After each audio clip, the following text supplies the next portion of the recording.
Su canal, Juan de Jesús Sánchez, presenta en El Impulso el Evangelio de Jesucristo, palabra poderosa y eficaz, su historia, la doctrina y el contexto teológico.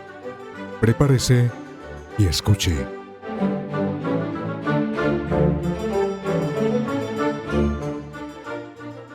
Y estamos hablando hoy de Pablo. Y hablar de la vida, obra y ministerio de Pablo es algo que es inagotable en el estudio. ¿Cuántas bibliotecas llenas de tomos sobre la vida, obra y ministerio de Pablo?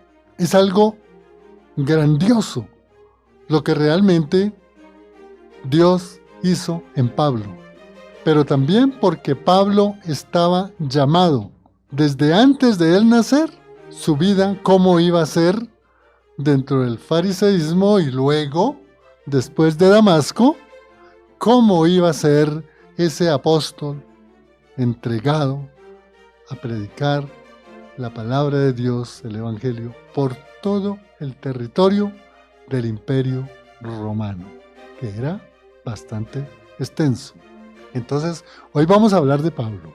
Cantidad de cosas para hablar de Pablo, porque ese es el modelo que nosotros debemos tener. Un hombre como nosotros, de carne y hueso, pecador, pero un hombre convencido de que Cristo, Jesús, el Señor y Salvador, era el Mesías. Y sobre él teníamos que mirar la obra salvífica de Cristo, de Jesucristo en la cruz. Vamos ahora a mirar algunos aspectos sobre Pablo, pero antes, comuníquense. Háganos saber, qué bueno uno poder saber qué piensan de Pablo. Porque de Pablo se habla mucho. Y no todo para bien, no. Hay charlas y hay literatura muy dura en contra de Pablo. Por ejemplo, un rabino, desde el comienzo de la vida de Pablo, lo llamó el perverso rabino. Y la ortodoxia judía, con todo el amor que nosotros tenemos por el pueblo judío y por esa ortodoxia que permanece firme y que nosotros somos plantados en el árbol que da vida, que es Cristo, que es Dios. Pues también hay que hablar que un grupo muy amplio no han recibido a Jesús, no creen en Jesús. Les voy a dar una estadística del pueblo judío. Se dice que hay 18 millones de judíos en el mundo. Y ya se habla de 9 millones que están en Jerusalén desde 1948. Pero hay otros 9 millones esparcidos en el mundo. Óigase, 9 millones. ¿Y quiénes han conocido de todos esos 18 millones a Jesús? Mire que la estadística, bueno, gloria a Dios, pues parece como pequeñita, pero a la final pongámonos a contar, 120,000 judíos mesiánicos. ¿Qué quiere decir esto? Que esos 120,000 judíos mesiánicos en el mundo han recibido o han creído que Jesús es el Mesías. Entonces, nosotros tenemos que orar mucho por el pueblo judío para que cada día más y más judíos lleguen a reconocer a Cristo. Uno de mis maestros que siempre sigo y le he aprendido cantidad es el maestro y rabino Baruch Korman, o Baruch Korman. Bueno, también hay otro maestro que sigo mucho y he aprendido mucho, es Rodolfo Royman. Ambos son judíos. Baruch es mesiánico, Rodolfo Korman no, pero bueno, hay que seguir orando. Lo que quería decir es que de Pablo vamos a hablar porque él es judío mesiánico, fariseo de fariseos como él mismo se calificó. El último, como un abortivo, dice él mismo, fue llamado por Dios por medio de Jesucristo en camino de Damasco. Ahora vamos a ampliar. De tal manera que, amigo, ni un creyente del Evangelio puede desconocer la vida y obra de Pablo. Los eruditos indican que grandes hombres que han predicado el Evangelio de Cristo y empiezan a enumerar como Pablo. También enumeran a Agustín de Hipona. También enumeran a Martín Lutero y también enumeran a Juan Calvino. Y por último, es para clasificar solamente 5, está Jonathan Edwards. Esta clasificación la hizo el teólogo, pastor y maestro Arcel Sproul, recientemente fallecido. Entonces, hablar de Pablo es como reconocer el maestro, vamos a decir esto, que sistematizó todas las buenas nuevas, las buenas noticias de Cristo Jesús en su ministerio acá en la tierra. Consignado desde luego en los evangelios. Pero Pablo es el que sistematiza todas las doctrinas. Y sistematizar es una estructura, ¿no? Organizada, bien ordenadas las diferentes temáticas. Entonces, debemos conocer a Pablo. Estoy pensando que si no me alcanza el tiempo hoy para evacuar todo lo que realmente fue la vida y obra de Pablo, podemos ampliar, porque realmente es cantidad. Mire, por ejemplo, los 4 viajes, 3 y el último viaje que fue de Jerusalén a Roma. Qué bueno que pudiéramos tener claridad de lo que fue el ministerio de Pablo y cómo recorrió cantidad de terreno. Imagínense, ubíquese en Jerusalén, pase por la península turca, pase por el mar de Éfeso, la península macedónica, luego viene el mar Adriático, y luego la península itálica, y luego el mar Tirreno. Es una distancia muy amplia. Esto registrado en las Sagradas Escrituras. Pero, ¿qué tal las verdades o estudios que han hecho biblistas? En donde dicen que realmente Pablo estuvo en España. Entonces, agoten todo lo que es el mar Tirreno, mar Mediterráneo, islas, ¿cuáles son las que quedan ahí? Las Baleares, y luego llegar a la península ibérica, o sea, España. Vamos a mirar un aspecto geográfico. Esto es muchas cosas lo que hay para hablar de Pablo. Se dice que Pablo nació en una ciudad llamada Tarso, hoy territorio de Turquía. Y Tarso está muy distante de Jerusalén. Pero Pablo, sus papás, lo llevaron desde pequeñito a Jerusalén, tal vez cumplidos los 12 años, y él allí estudió todo lo correspondiente al Tanaj, al Talmud, especialmente el Pentateuco, la Torá. Pero todo el territorio por la cual Pablo se desplazó fue, como les estaba diciendo antes, desde Jerusalén, Antioquía, la región de Galacia, todo lo que es el mar Egeo en la parte de arriba, Berea, luego la península macedónica en la parte sur, Corintio, en la parte central, Atenas, luego el mar Adriático, y luego viene la península itálica, al parte sur está la isla de Malta, y luego sube toda la península itálica y llega hasta Roma.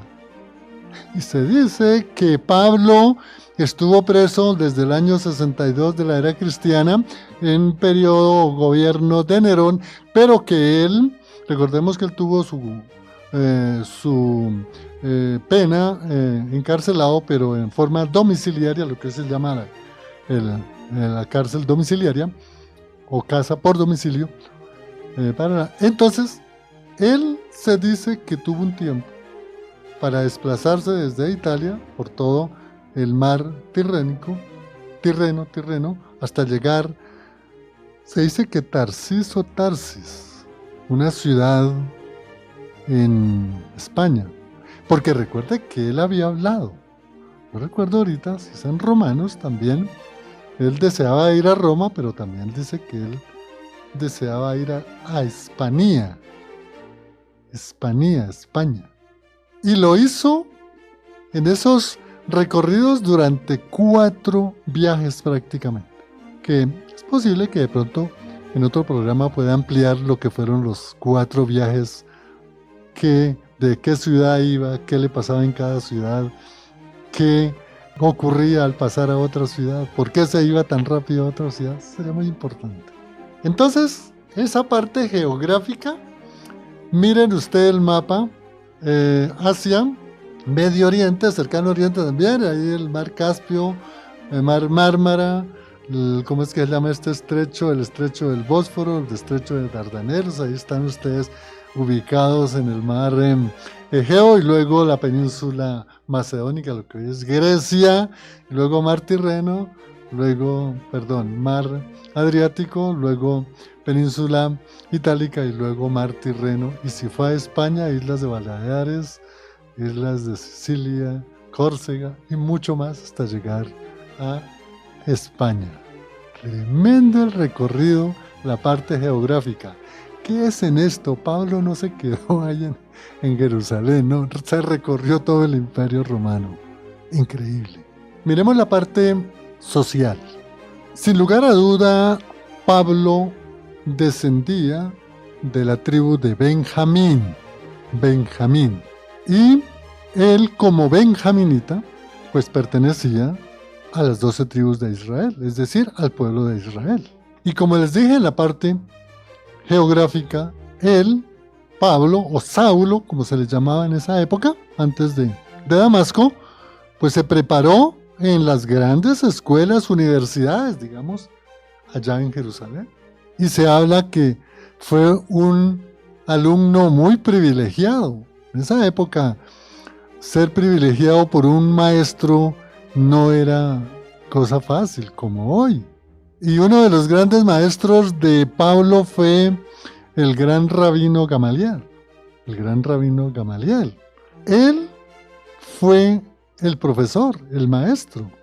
Y Pablo fue un alumno privilegiado. Por eso yo les decía en la parte introductiva que son mentes privilegiadas. Pues es que realmente escuchar o leer la biografía de Pablo, uno dice, Dios mío, ¿por qué este señor sabía tantas cosas? Bueno, él lo sabía antes de reconocer a Cristo, porque se dice que Pablo perteneció al Sanedrín. El Sanedrín era toda la asamblea donde estaban allí los grandes maestros de la palabra. ¿Y sabe cuál era un requisito para ser miembro del Sanedrín? Claro, esto no está en el texto bíblico, lo dice Flavio Josefo, Plinio el Joven, Tácito y otros historiadores. Uno de los requisitos para formar parte del Sanedrín era saberse los 5 primeros libros de la Biblia de memoria. Dios mío, ¿cuánto tiempo nosotros gastamos por aprendernos un capítulo? Y eso no lo sabemos. Hay versículos, los aprendemos, pero si a mí en este momento me preguntaran que recite un capítulo de la Biblia, pues me rajo, porque no lo sé. No sabe versículos, pero Pablo sabía, tenía en la memoria los 5 primeros libros memorizados. Por eso él fue rabino, fue miembro del Sanedrín. Entonces esa parte social indica que los padres de Pablo, tanto mamá como papá, judíos, pero tenían una muy buena ubicación social, comodidad social, porque para mantener los estudios y llegar a ese nivel como llegó Pablo en su juventud a ser miembro del Sanedrín, se necesita tener mucha sabiduría, mucho conocimiento y también, no nos digamos o no lo dejemos al margen, también hay que tener amistades, ¿no? Esa la parte social de Pablo, un hombre que tenía amistad con los grandes rabinos, es decir, con los sumos sacerdotes, Anás, Caifás, con Nicodemo, con José de Arimatea, con Gamaliel, con todos esos sacerdotes que eran en verdad eruditos y que llegaba a la suma de 70, según algunos historiadores. Entonces, Pablo pertenecía a esos 70 privilegiados eruditos en el mundo. Si hiciéramos hoy una estadística de cuáles son los más grandes eruditos y contar 70, pues, bueno, muchos, ¿no? Fíjese que Martín Lutero, que fue ya en el siglo XVI, él está calificado por la erudición del pensamiento en todas sus formas en el mundo como uno de los 10 principales gestores ¿de qué? Del Renacimiento. Acá hicimos un programa del Renacimiento. Ojalá ustedes puedan entrar nuevamente a la plataforma Fuego AM, YouTube y Facebook, y ahí van a ver lo que fue el Renacimiento, ese movimiento cultural de sabiduría, de nuevamente volver a la erudición, el estudio. Ahí estaba Martín Lutero. Entonces, hoy hiciéramos una clasificación en Colombia de los 70 más eruditos, como que no conseguimos por ahí. Entonces, fíjese el grado de sabiduría que tenía Pablo.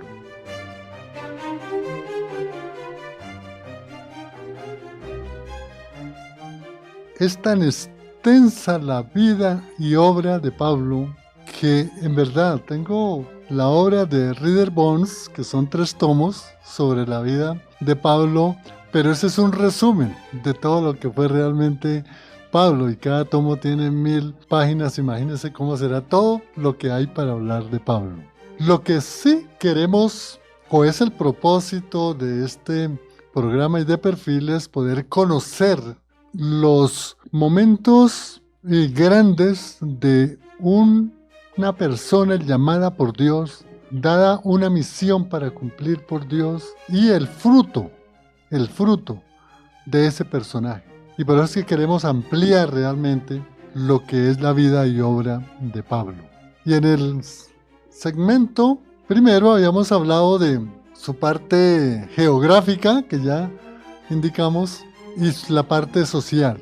La parte social es muy importante. Tal vez unos 3 aspectos. Ya los dije, pero quiero como resumirlos. 1, pertenecía a la tribu de Benjamín.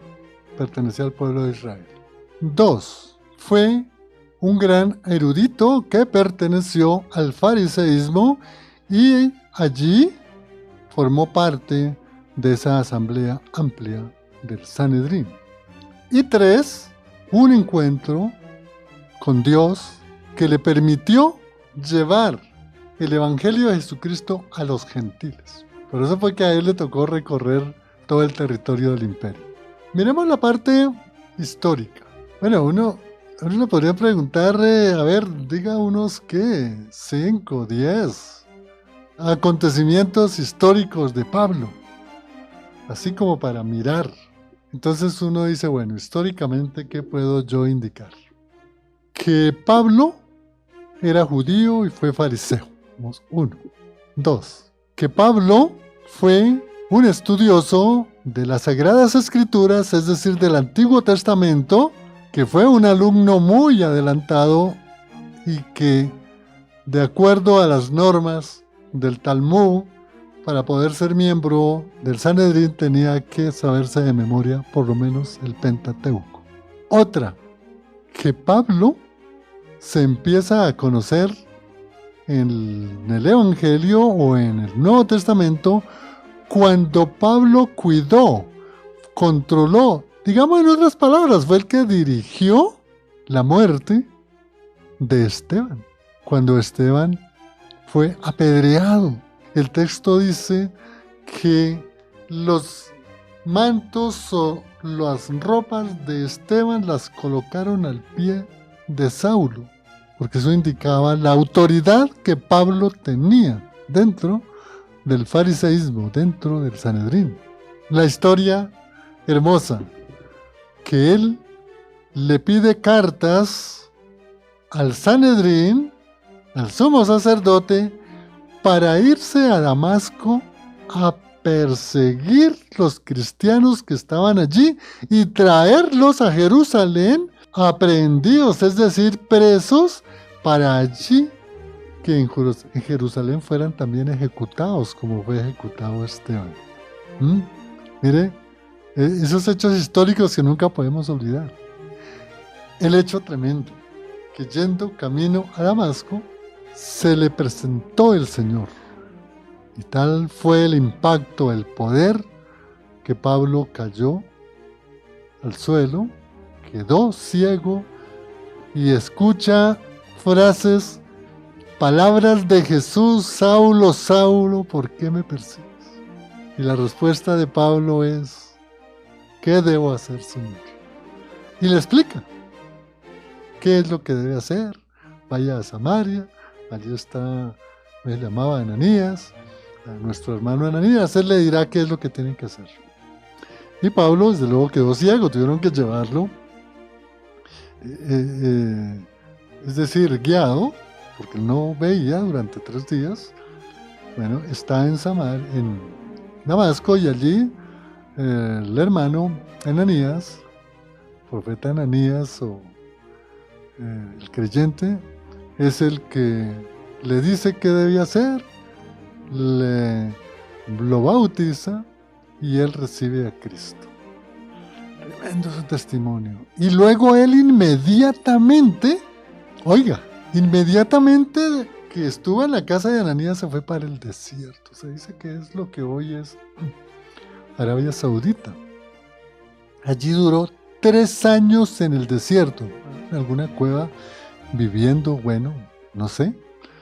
La historia dice que él estuvo allí deambulando de casa en casa, de algunos amigos, pero preparándose durante 3 años, 24/7, reflexionando qué fue lo que pasó, qué es lo que debo hacer, cómo así que tengo que ir a los gentiles, que tengo que predicar el evangelio, todo. Y luego él regresa a Damasco y va a Jerusalén. Entonces, allí en Jerusalén, históricamente podemos decir que Pablo se encuentra con Pedro. El texto dice que solamente cuando Pedro fue a Jerusalén vio a Pedro, que se saludaron, y a Jacobo o a Santiago, y que se dieron la mano. Es decir, Pedro y Santiago, de pronto preocupados porque conocían cómo era Pablo en su vida de fariseo, un perseguidor de los cristianos, y la prueba estaba en la ejecución de Esteban. Pues yo creo que para Santiago y para Pedro no fue algo fácil asimilarlo. Por eso ellos decían: ¿cómo es esto? Quien perseguía a los cristianos ahora está con nosotros. Bueno, la historia de Pablo sigue, que él inicia realmente su ministerio pasando de Jerusalén a Antioquía, y allí de Antioquía se desplaza en un primer viaje que llega prácticamente hasta lo que hoy es la península turca, lo que es la región de Galacia, hasta esa región, llamémosla así, de Iconio. Y luego se regresa nuevamente, llega a Antioquía, y luego de Antioquía se va en su segundo viaje, ya por territorio de la península turca, porque el primer viaje lo había hecho por mar, por la parte sur o norte del mar Mediterráneo. Y así va avanzando en ese segundo viaje hasta llegar a Berea, bastante largo. Y luego va hasta Corintio, y luego sube nuevamente a Berea y se regresa. Y llega a Jerusalén, y de Jerusalén a Antioquía, y prepara su tercer viaje. Y en ese tercer viaje pasa por la península turca, por la península macedónica, pasa y llega hasta Atenas. Pero no era por paseo, era predicando por todas las aldeas y los pueblos, predicando a Jesús, el Mesías, Jesús resucitado. Y lo que no debemos olvidar, amigo, es que él llegaba a un pueblo, por ejemplo, a Iconio, y él predicaba, y la gente lo escuchaba, y muchos lo criticaban, y lo perseguían, lo sacaban corriendo. Y él tenía que escaparse para irse a otro pueblo, resultaba en Berea, y luego resultaba en otro pueblo, y en otro. Así fue el ministerio de Pablo. Él llegaba a una ciudad, predicaba, tenía problemas, lo sacaban. Y esa fue realmente la lucha de Pablo. No me acuerdo si fue en Listra. En Listra creo que fue en donde lo apedrearon y lo dieron por muerto. Entonces mire cómo históricamente a veces desconocemos el hombre predicador a los gentiles, Pablo, y llegaba a un pueblo, predicaba y lo recibía la gente, y después adquiría un poco de enemigos y los sacaban corriendo. Y él iba a otra ciudad, y a otra ciudad, y a otra ciudad. Todo el recorrido que les decía en la parte de la ubicación geográfica. Entonces, históricamente a Pablo es conocido, digamos, un gigante realmente del Evangelio. Y a veces nosotros no conocemos lo que demanda ser cristiano, lo que demanda ser evangelista, lo que demanda ser predicador y lo que demanda predicar la palabra de Dios. Persecución, desprecio, todo. Así lo vivió Pablo. Y no solamente Pablo, los apóstoles, como hemos examinado, todos los 12 apóstoles murieron prácticamente perseguidos y ejecutados. Bueno, salvo Juan el apóstol, pero recordemos que Juan el apóstol fue lanzado a una caldera de aceite, pero que por un milagro de Dios, porque había una promesa en que Juan no moriría, sino que estaría hasta los últimos tiempos, Dios lo salvó. Pero también, fíjense todo lo que se hizo. Y todo ellos lo hicieron imitando a su maestro, a nuestro maestro, a Jesús.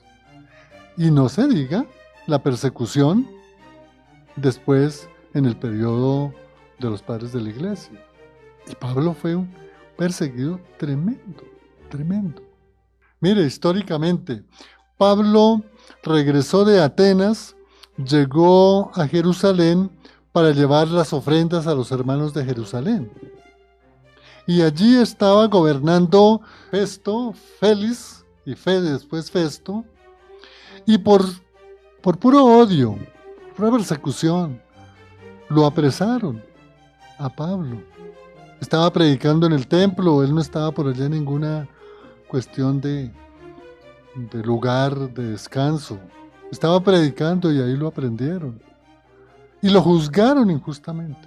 El gobernador, primero Festo y luego Félix. Y lo condenaron, pero como Pablo era de ciudadanía romana, él apeló ante el César. Y es ese viaje que hay desde Jerusalén, Cesarea, Chipre, Sicilia.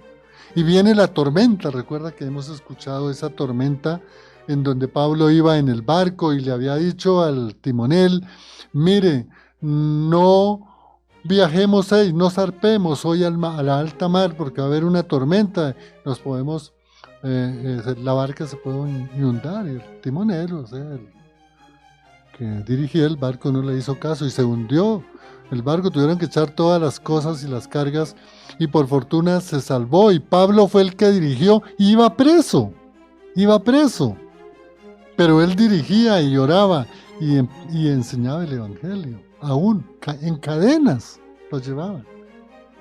Y recuerde que se hundió la barca y ellos tuvieron que utilizar sus botes pequeños para poder llegar a la playa. Llegaron a una isla llamada Malta y allí en esa isla llamada Malta, ya a la madrugada había mucho frío y Pablo se puso a recoger leña para hacer una hoguera y calentarse en toda la gente, preparar algunos alimentos, y una serpiente lo picó. Y se dice por la historia que esa serpiente que picaba a la persona inmediatamente moría, y a Pablo no le pasó nada.